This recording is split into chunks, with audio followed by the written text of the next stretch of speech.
This is not owning Bitcoin directly, but this is somehow owning an investment that trades along the lines of Bitcoin. Explain how that works. Right. So we're a registered investment company, ARK Invest.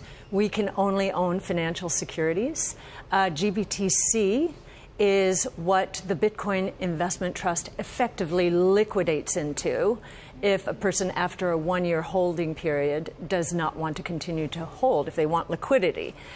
So our funds own GBTC, which sells at a premium to the underlying Bitcoin Investment Trust. Exactly what I was going to ask, because they track Bitcoin, but there's a premium there. Is that because they are, we would say in legal terms, alienable? You can actually, for example, you can inherit shares in that in a way you can't inherit Bitcoin. Yes, I think the premium is because of the scarcity value. In my IRA, for example, I can't own anything. I can't get any exposure to crypto except through GBTC. No one can, and same with our funds, ARK-K and ARK-W.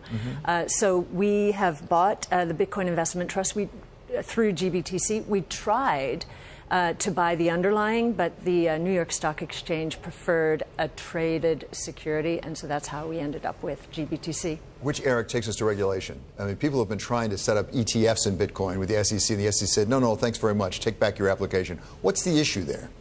Well, the issue there, first of all, besides the issues with the Bitcoin market and fraud and all that, that was the initial denial of the Winklevoss twins. They had been in registration now for 4 years.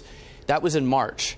But then the whole race got revived when the CBOE announced that it was going to try and list Bitcoin futures, pending CFTC approval. When that happened, you saw 3 new issuers jump in and say, hey, we're going to have a Bitcoin ETF that tracks futures, just like USO tracks oil futures. They thought, and I think they were hearing from the SEC, that if there was a futures market, they would be having more institutional liquidity. It would make it easier for market makers to arbitrage. And ultimately, what happens underneath the surface of an ETF and the arbitrage is highly necessary to avoid what happens in GBTC, which is this massive premium.